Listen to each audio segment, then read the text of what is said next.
I would argue that it's incumbent on the people who run the elections in our country to come forward and answer these questions. And why haven't they? Answer it with some credibility. Because I, for one, am sick of walking away from an election, win or lose, and wondering if it was done fairly. Hey, we mentioned this yesterday in passing, but we wanted to explore this a little bit more today because there's been a lot of conversation on social media about, something that's incredibly disconcerting to so many of us. I mean, it appears that upwards to 15 million or more Americans have been abducted. They've been abducted either by aliens. I speculated yesterday it could have been the rapture or something else, but they've just disappeared over the course of the last 4 years. I'm pretty sure they didn't die of COVID. I certainly hope not. I would never want to make light of such things. But let's take a look at this graphic again, just to understand exactly what we're talking about. Now, these are the last four presidential elections in the United States, starting all the way to the left with Barack Obama versus Mitt Romney. And you can see there that Barack Obama just got over about 66 million votes, right? Then 4 years later, Hillary Clinton, this is the popular vote, of course, popular vote. Hillary Clinton got about the same, about 6 million votes as Barack Obama did. And then we get to 2020 in the middle of the pandemic. And Joe Biden got, of course, famously 82 million votes, which is, the difference of about 15, 16 million votes. Now, the Republican candidate that year, Donald Trump, also got an extraordinary number of votes. They seem to be missing. Not as many of them are missing, though. So let's just stick with the Joe Biden voters right now, shall we?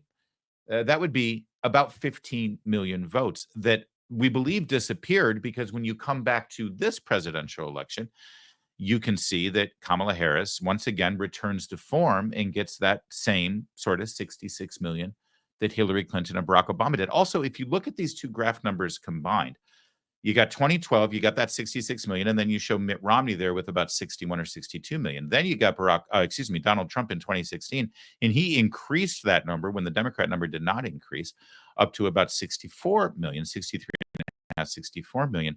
So, of course, as the population increases, as it does in America, we're also seeing more voters. And so the numbers are growing, which is also kind of weird that we saw this drastic drop all of a sudden this year, where the same number of voters in 2012, 2016, and 2024 all voted for a Democrat.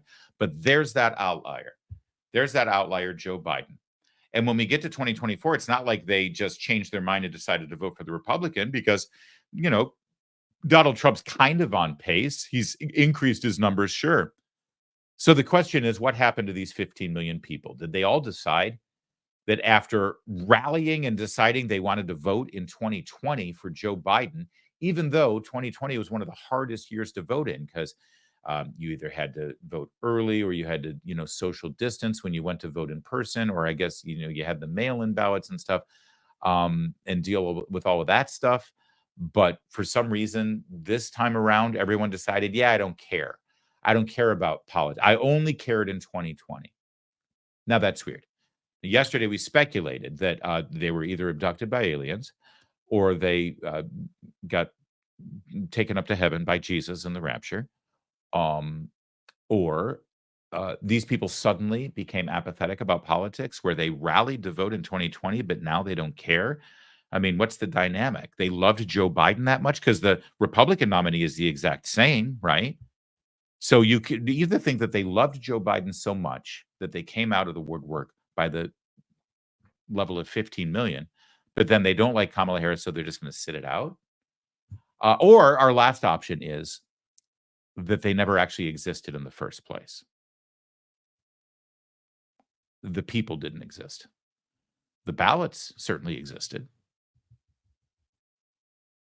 but not people. And we're not the only ones looking at this. This has become quite a thing, actually. If you look at these numbers, let me make it bigger. Sorry. Total votes cast, 2,421 million. 2008, big year, Barack Obama. caught fire, built, a huge momentum behind him, and people got excited about making history. That increased by about 8 million. 2012, it went down a bit, about 2 million, 2.5 million. 2016, we're back up around the same level. This is total votes cast, 128 million, which is about the same as it was in 2008. You pop down to 2024, again, slight increase, about 129 million again, which puts us back to the Barack Obama levels. But then it was 4 years ago. 4 years ago, you're looking at total votes cast 155 million. Have we ever seen anything like this before? Is there any possible explanation to that? Are we to believe that that many people wanted to vote in 2020 and only 2020? And then this year they just shrugged and said, "Ah, forget about it." And by the way, bear in mind, Kamala Harris raised $1 billion, and all you heard about for the last couple of weeks was that Kamala Harris had a ground game.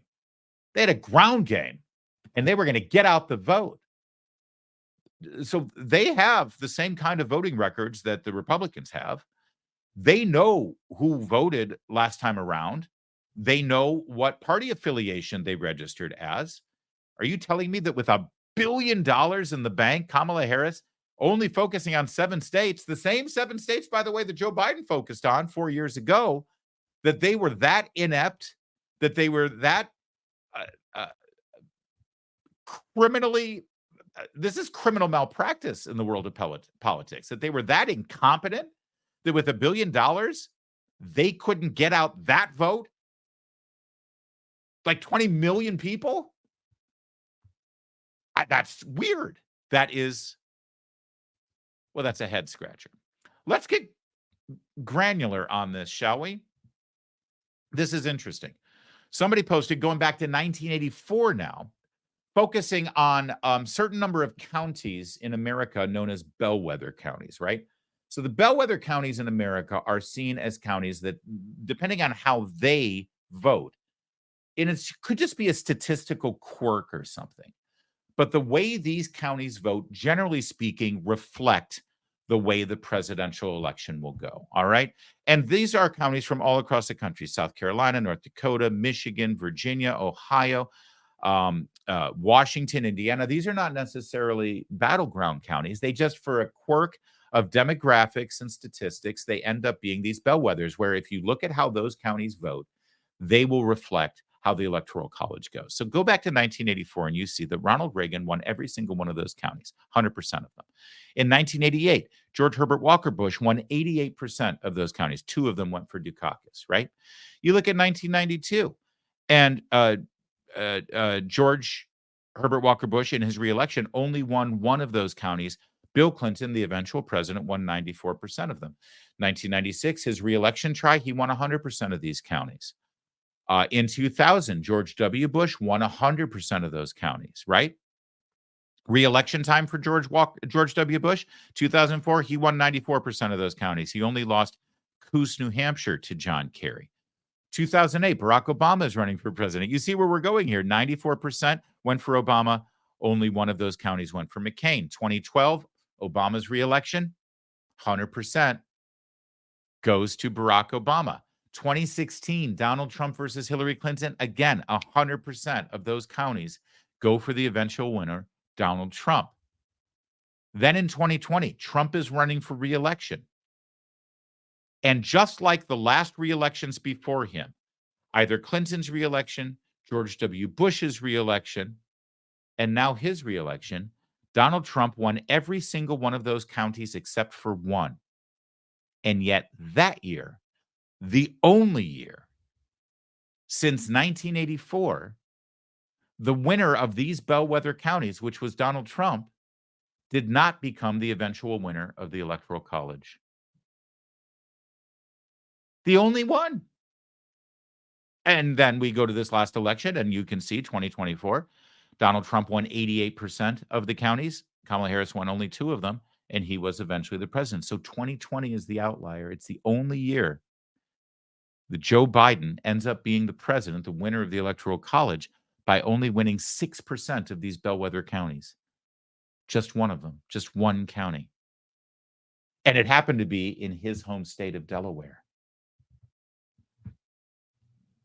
Again, I keep using the same word. Strange. Really, really weird. Super strange. And in fact, I'm not the only one recognizing this. And it's not just randos out there who are taking a look at this. Chan Pavlovitz, who is a political analyst on the left, I believe, he said, how can we have had record turnout and then 20 million fewer votes cast nationally? That's a great question. How did we go from so there's a lot of people who built these models out on how this election was going to go, and they were assuming the turnout would be similar to 4 years ago. They were not taking into account 15 to 20 million fewer votes cast, were they? Pam Keith, who's an Esquire, just said it straight out, 20 million votes are missing. Dinesh D'Souza pointed it out. He's been doing some credible analysis of the 2020 election. Kamala got 60 million votes in 24. Does anyone really believe Biden got 80 million in 2020? Where did those 20 million Democrat voters go? Dinesh believes they never existed. And meanwhile, Roseanne says the funniest thing I'm seeing is Democrats saying the election was rigged because there was a huge turnout last night and there were 20 million less votes for Kamala. They still think Biden got 81 million votes at 4 a.m. Trump's the most popular candidate of all time. He won 3 elections too handily in a row. It's a fair observation. In fact, it's hard not to reach this conclusion, isn't it? In fact, I'm curious as to how anyone is looking at these numbers and not asking this question. In fact, I would argue that it's incumbent on the people who run the elections in our country to come forward and answer these questions. And why haven't they? Answer it with some credibility. Because I, for one, am sick of walking away from an election, win or lose, and wondering if it was done fairly. And I say win or lose because in the last 2 elections, I've been on both the losing side and the winning side. And this bothers me. Even though I'm on the winning side, it bothers me. And we deserve an answer. We deserve to know if our elections were done fair and square. It's the least they can do. Although I did see one hypothesis that makes sense, that may explain all of it. And it has to do with something very different this time around with regard to how the Republicans approached this election, with a brand new Republican National Committee, a brand new focus, and 2 brand new co-chairs, Laura Trump and Mr. Whatley of North Carolina. Mr. Whatley, who is the co-chair, he doesn't get as much attention because his last name's not Trump. But he is, in fact, a lawyer, and he is focused on election abnormalities in his state of North Carolina, and he made it a mandate to come into this election focusing on this. And I think this graphic actually tells us quite a bit. They had 230,000 volunteers at polling places this time around. They had 150 lawsuits that had already been in place before Election Day. In fact, they had already won quite a few of them based on what had been done in some states to try to jerk around with the vote. They had over 6,000 attorneys dedicated to election integrity over the course of the last several months and specifically focused on Election Day. And the Democrats knew it this time along. They knew that they had those lawyers. They knew they had those lawsuits pending. They knew they had all those volunteers. And when you know you're being watched, you tend not to break the law.